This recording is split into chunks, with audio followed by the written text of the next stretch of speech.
Kan ulama mengkategorikan bid'ah ada dua, bid'ah hasanah. Pertanyaannya Ustaz, kan Rasul bersabda kullu bid'atin dhalalah, kullu bid'atin dhalalah wa kullu dhalalatin finnar. Hadis ini kata Imam Nawawi hadisnya umum, hadis umum. Tolong belikan saya ayam, tolong belikan saya ayam. Ayamnya umum, ayam penyet, ayam patah, ayam pop, ayam sungsang, ayam fried chicken, ayam panggang, ayam bakar, ayam kampung, ayam hutan. Ayam apa? Setelah di jalan dia bingung, ini ayam apa? Nelpon sekali lagi, ayam apa? Ayam pop. Maka yang pertama tadi umum dikhususkan oleh yang kedua. Begitu juga kata Imam Nawawi yang mensyarah hadis Sahih Muslim, kullu bid'atin dhalalah, semua yang bid'ah itu sesat, umum.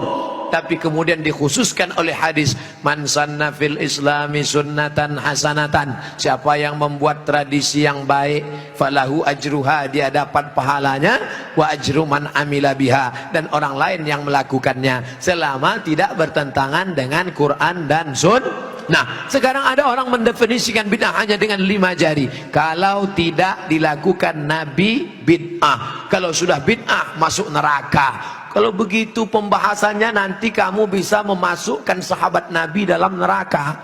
Contohnya, ada sahabat Nabi yang sholat dari Isya sampai subuh ayatnya kul huwallah. Qul maghdubi alaihim waladdallin amin. Qul huwallahu ahad Allahu samad. Rakaat kedua qul huwallahu ahad Allahu samad. Rakaat berikutnya qul huwallahu ahad Allahu samad. Rakaat berikutnya qul huwallah. Itu pernah enggak dibuat Nabi? Enggak pernah. Kalau dipakai definisi, kalau enggak dibuat Nabi bid'ah, berarti salat pakai qul huwallah dari Isya sampai subuh bid'ah, masuk neraka. Nama sahabat Nabi yang salat begitu siapa? Qatadah bin Nu'man dalam kitab hadis Musnad Ahmad bin Hambal. Tapi perbuatan itu dibenarkan Nabi, sunnah takririyah. Oke, itu Nabi masih hidup.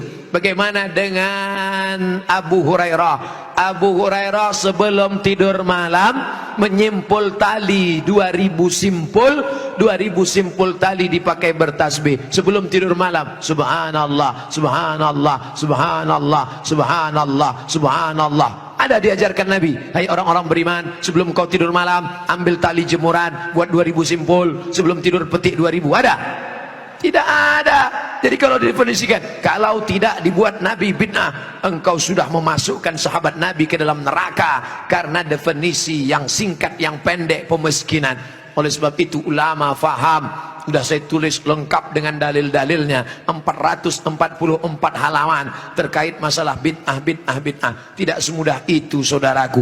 Ada namanya Imam Ibnu Taimiyah. Imam Ibnu Taimiyah kalau selesai sholat subuh, dia tidak keluar masjid, dia melihat ke atas, membaca Al-Fatihah sampai terbit matahari. Bismillahirrahmanirrahim, alhamdulillah rabbil alamin, arrahmanirrahim, maliki yaumiddin, iyyaka na'budu wa iyyaka nasta'in, sampai terbit matahari. Itu tidak pernah dilakukan Nabi. Kalau dipakai definisi, kalau tidak dilakukan Nabi bid'ah, berarti Ibnu Taimiyah sudah membuat bid'ah karena membaca Al-Fatihah dari sejak sholat subuh sampai terbit matahari. Maka jangan katakan bid'ah kalau tidak dibuat Nabi bid'ah.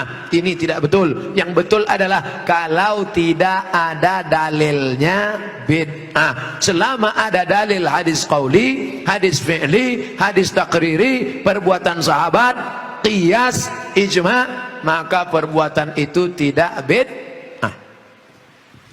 Bagaimana pandangan Ustadz dengan laki-laki yang berambut panjang? Apakah itu termasuk menyerupai perempuan? Saya belajar ke salah seorang syekh. Ketika itu ada yang nanya, "Syekh, apa betul Nabi Muhammad itu rambutnya panjang?" Maka syekh menjawab, Nabi Muhammad itu tinggalnya di gurun pasir. Gurun pasir itu cuacanya panas. Maka kalau rambutnya pendek, nanti cahaya matahari kena ke kepala, maka dia bisa pusing, panas, dehidrasi, kurang cairan. Makanya Bapak Ibu ketika di Makkah disuruh pakai topi, pakai payung supaya jangan kena panas. Nabi kepalanya ditutup dengan 3. Yang pertama rambutnya. Rambut Nabi itu dari depan panjang sampai ke belakang. Yang kedua ditutup dengan qalansuah, topi. Setelah itu ditutup dengan imamah, imamah sorban. Kalau di atas kepala dililitkan namanya imamah. Kalau diletakkan di tengkuk namanya burdah. Kalau diletakkan di kepala seperti kerudung namanya ghutrah, bukan serben. Jadi Nabi kepalanya ditutupi dengan 3. Pertama, rambutnya panjang sampai ke tengkuk. Dari depan ini sampai ke tengkuk segini, tebal. Yang kedua, qalansuah, kain penutup. Setelah itu baru sorban. Maka kita pun, kami pun ketika kuliah dulu di Arab pakai sorban. Pakai untuk apa? Supaya jangan kena panas terik. Musim dingin di bawah derajat 0, 5 derajat, 10 derajat, di bawah 0 dingin. Maka kepala juga ditutup pakai sorban. Sekarang kenapa Ustaz nggak pakai sorban? Saya sekarang kepanasan. Tapi saya tidak menyalahkan para habaib pakai sorban. Mereka mengikuti sunnah Nabi Muhammad sallallahu alaihi wasallam. Nah, jadi kalau ada laki-laki berambut panjang, tapi rasanya di tempat kita rambut panjang bukan untuk menutup kepala biar supaya jangan panas. Justru tempat kita makin rambut panjang makin kepanasan, ketombe. Jadi kira-kira rambut panjangnya kenapa? Kenapa rambut panjang? Ini. Tapi tidak semua yang berambut panjang itu karena mengikuti perempuan. Jadi tidak bisa kita hukum serta-merta kalau rambut panjang LGBT. Enggak.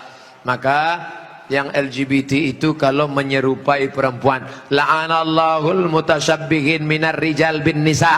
Allah melaknat laki-laki yang menyerupai perempuan dan perempuan yang menyerupai laki-laki. Mudah-mudahan anak kita terjaga dari LGBT. Tapi sebetulnya LGBT itu nama yang terlalu keren. Orang malah bangga sekarang disebut itu LGBT, itu bangga. Saya tidak setuju dengan LGBT, tapi saya malu mau nyebutnya di depan para kiai. Boleh saya sebut?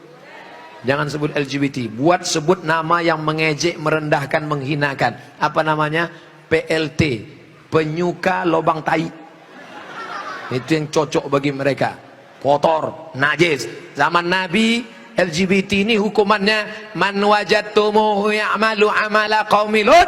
Kalau kamu menangkap ada orang yang melakukan perbuatan Nabi Lut, faqtulul fa'il wal maf'ul. Pancung kepalanya, hukum mati. Untung dia hidup bukan zaman Nabi Muhammad. Kalau hidup zaman Nabi, habis, selesai. Bapak Ibu yang dimuliakan Allah Subhanahu wa taala. Ustaz berani ngomong gini apa enggak takut nanti ditangkap bencong? Ngapain takut? Banyak yang bela saya. Tapi pas pulang nanti sendirian ngeri juga ini. Insyaallah, wa ta'awanu 'alal birri wat taqwa, saling tolong menolong dalam kebaikan dan ketakwaan, wala ta'awanu 'alal itsmi wal udwan. Ingatlah saudaraku, ada satu kampung namanya kaum Sadum. Pernah dengar kata Sadum? Dari kata Sadum inilah muncul istilah sodomi. Sodomi artinya perbuatan orang Sadum, umat Nabi Lut. Bagaimana hukuman Allah? Ja'alna 'aliyaha safilaha. Bagian atas kami turunkan ke bawah, bagian bawah naikkan ke atasnya. Lalu kemudian amtarna alaihim, kami hujani mereka dengan apa? Hijaratan, batu-batu, min sijilin mandud, dari batu tanah liat yang dibakar di api neraka. Itulah sekarang di Yordania, tempatnya bernama Al-Bahrul Mayyit, bahru laut, mayit mati, Dead Sea, dead mati, sea laut, Dead Sea laut mati. Ngapa disebut laut mati? Karena airnya terlampau asin sampai ikan pun tidak bisa hidup di dalam. Orang kalau pergi ke laut mati ngapung di atas karena kadar garam yang tinggi. Nah, siapa yang punya kadas, kurap, kudis, gatal-gatal, mandi di situ sembuh. Di Yordania.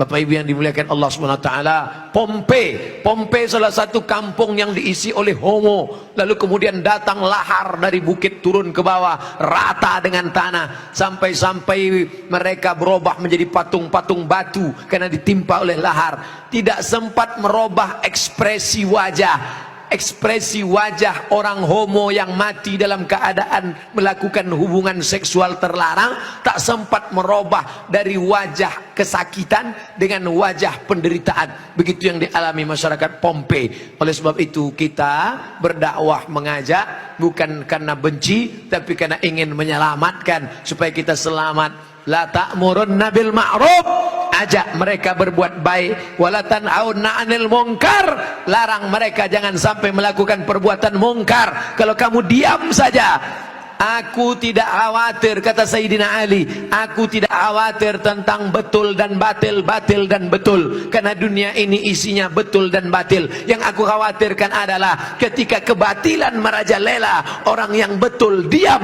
Karena orang betul diam, maka orang batil menyangka betul, yang betul menyangka batil, batil betul, betul batil.